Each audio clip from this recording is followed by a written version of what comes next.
দেৰগাঁও বিধানসভা সমষ্টি কোনো কাৰণতেই এৰি নিদিয়ে অগপই। সংকল্প সমাৰোহৰ জৰিয়তে দেৰগাঁৱত আজি আঞ্চলিক দল অগপই শক্তি প্ৰদৰ্শন কৰি বজালে নিৰ্বাচনী ৰণসিঙা। এইবাৰ যি নিৰ্বাচন হ'ব এই নিৰ্বাচনটো অতিকে গুৰুত্বপূৰ্ণ হ'ব আৰু এইবাৰ কংগ্ৰেছৰ নেতৃত্বত যি বিৰোধী ঐক্যৰ কথা চিঞৰ বাখৰ কৰি আছে, ঐক্যটো আপোনালোকে নেদেখে, অনৈক্যই দেখিব। গতিকে বিৰোধী এবাৰ ধুলিচাত। কোনো কাৰণতেই এৰি নিদিয়ে অগপৰ দুৰ্গ হিচাপে অভিহিত দেৰগাঁও বিধানসভা সমষ্টি বিজেপিক। দলৰ সভাপতি তথা মন্ত্ৰী অতুল বৰা, কাৰ্যকৰী সভাপতি মন্ত্ৰী কেশৱ মহন্ত, সাংসদ ফণীভূষণ চৌধুৰী, বিধায়ক প্ৰদীপ হাজৰিকা, বিধায়ক পুনাকণ বৰুৱা আদি নেতৃত্বৰ সন্মুখত সৰব দলৰ নেতাকৰ্মী। প্ৰথম কথা, পাৰ্টী সম্পৰ্কত আপোনালোকে বিভিন্ন সময়ত আমাক প্ৰশ্ন কৰিছে, যিহেতু তেতিয়াই আপোনালোকে গম পাব যিদিনা আনুষ্ঠানিক আলোচনা হ'ব। আনুষ্ঠানিক আলোচনাৰ পাছতেই কোন সমষ্টিত কোনে প্ৰাৰ্থিত্ব পাব বা কোন সমষ্টিত আমাৰ প্ৰাৰ্থী থাকিব সেই কথাখিনি আমি স্পষ্ট কৰিম।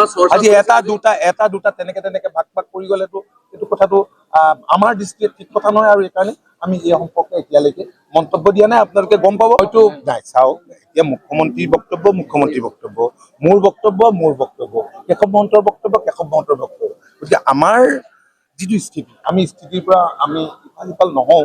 যিহেতু পূৰ্বতেও আপোনালোকক কৈছো যে আলোচনাৰ পিছত আপোনালোকে সবিশেষ গম পাব, আৰু যি হ'ব ভালেই হ'ব। এইটোৱে কথা। মই আমাৰ দৃষ্টিৰে আমি কথা বতৰা পাতিছো, ক'ৰবাত যদি এনেকুৱা হয়, আৰু পূৰ্বতেও হৈছে, 16 চনতো হৈছে, 21তো হৈছে, কিন্তু পৰিৱেশ পৰিস্থিতিত এনেধৰণৰ বন্ধুত্বপূৰ্ণ, যেতিয়া বুজাবুজি থাকে বুজাবুজি, বন্ধুত্বপূৰ্ণ হ'লে কি হ'ব, বিৰোধীক ৰাস্তা দিয়া হয়, ভোট বিভাজনে বিৰোধীক সহায় কৰিব পাৰে। ঠিক আছে, এনেইতো বিৰোধী নিজিতে।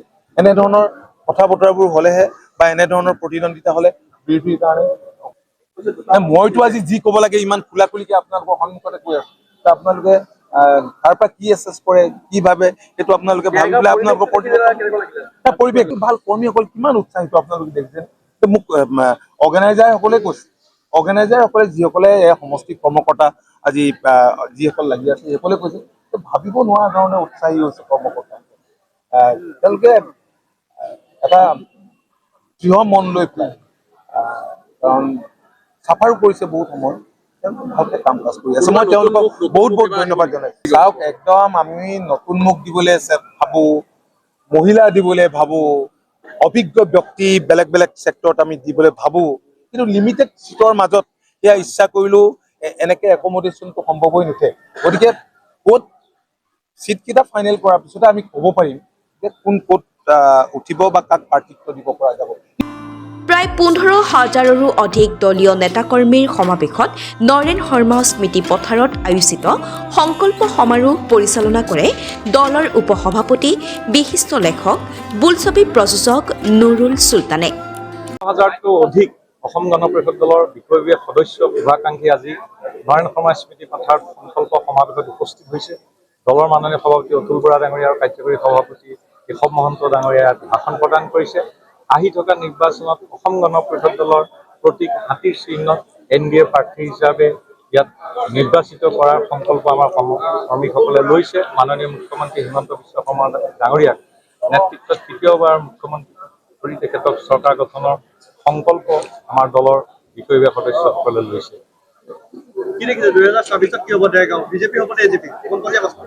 আপোনালোকে দেখিয়া আছে, AGP বিধায়ক দলত আছেই, নিশ্চয় AGP NDA অংশীদাৰ, AGP প্ৰাৰ্থী থাকিব।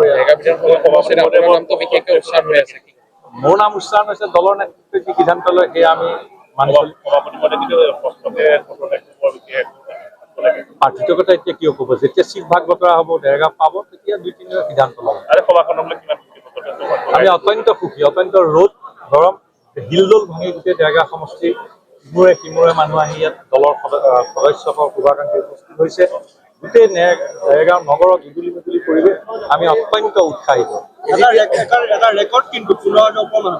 ৰেকৰ্ড আপোনালোকে নিজেই দেখিছে, গোটেই পৰিৱেশ 4 লেনৰ পৰা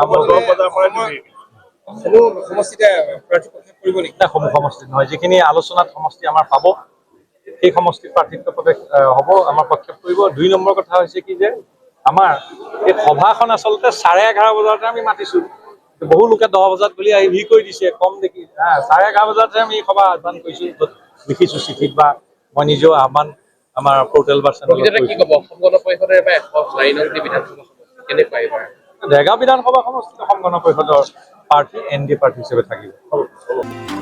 সমবেত সংগীতেৰে আৰম্ভ হোৱা অগপৰ সংকল্প সমাৱেশৰ সভাৰ আদৰণি ভাষণ প্ৰদান কৰে বিধায়ক ভৱেন্দ্ৰনাথ ভৰালীয়ে।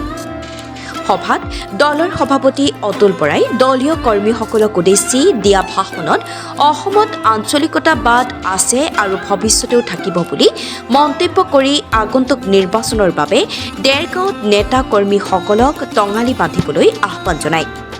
দেৰগাঁৱৰ পৰা অপূৰ্ব শৰ্মা ৰিপৰ্টাৰ লাইভ অসম।